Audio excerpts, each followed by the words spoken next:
İran, İraq və İsrailin hava məkanlarında təhlükəsizlik səbəbindən tətbiq olunan uçuş məhdudiyyətləri beynəlxalq aviya şirkətləri alternativ marşrutlar axtarmağa məcbur edib. İran mətbuatı xəbər verir ki, yaxın şərqdəki mövcud vəziyyətlə əlaqədar beynəlxalq aviya şirkətlər uçuşlarını dayandırmaq, gecikdirmək və ya marşrutu dəyişmək məcburiyyətində qalıblar. Şirkətlərin müntəzəm reyslərini Mərkəzi Asiya və ya Səudiyyə Ərəbistanı vasitəsilə ikinci dərəcəli marşrutlara yönləndirdikləri qeyd olunub. Uçuşların təhlükəsiz şəkildə davam etdirilməsini hədəfləyən şirkətlər Heydər Əliyev Beynəlxalq Hava Limanına ehtiyat uçuş üçün sorğular göndərib. Operativ qərarlar və koordinasiya nəticəsində ondan çox beynəlxalq reys hava limanına uğurlu eniş edib. Bu fakt ölkəmizin və hava limanının strateji əhəmiyyətini yenidən gündəmə gətirib. Analitiklər bildirirlər ki, baş verənlər fonunda beynəlxalq uçuşların məhz ölkəmiz üzərindən həyata keçirilməsi və təcili enişlərin məhz bu nöqtədə aparılması Azərbaycanın sabit tranzit zonası kimi qəbul olunmasının göstəricisidir. Beynəlxalq hava şirkətləri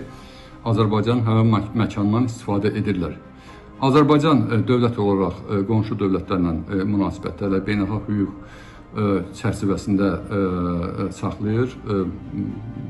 Azərbaycan həm İsraillə, həm də İranla münasibətləri, qonşuluq münasibətlərini bugünkü günə davam elətdirir və Azərbaycan təhlükəsiz bir dövlət kimi, həm də regionda güc sahibi olan bir dövlət kimi əlbəttə ki, beynəlxalq şirkətlərə öz hava məkanından istifadəyə icazə vermişdir. Azərbaycan Cənubi Qafqazda təhlükəsizdir və Azərbaycanın apardığı xarici siyasət daha uğurludur və çevik olmaqla yanaşı bir çox siyasi təzyiqləri də neytrallaşdırır və bunu milli maraqlara söykənən həyata keçirir. Məhz 2-ci Qarabağ müharibəsindən sonra Azərbaycan regionda əsas gücə çevrilir və bu prosesdə uğurla davam edir. Regional münaqişələrə qarışmır, heç bir ölkənin daxilişinə qarışmır və Azərbaycan da bunu digər ölkələrdən də tələb edir. Yəni bu onu göstərir ki, Azərbaycan beynəlxalq hüquq çərçivəsində siyasət həyata keçirir. Mütəxəssislər bildirirlər ki, ölkəmizin coğrafi mövqeyi və hava nəqliyyatı infrastrukturunun müasir tələblərə cavab verməsi onu regional və qlobal hava tranzitində mühüm bir koridora çevirib. Bu mənada hazırki geosiyasi durumda Azərbaycan stabillik adası rolunu oynayır. Bütün göstəricilər onu deməyə əsas verir ki, ölkəmiz hava yolları üçün strateji və təhlükəsiz bir seçimdir. Bu hadisə göstərdi ki, Azərbaycan hava nəqliyyatı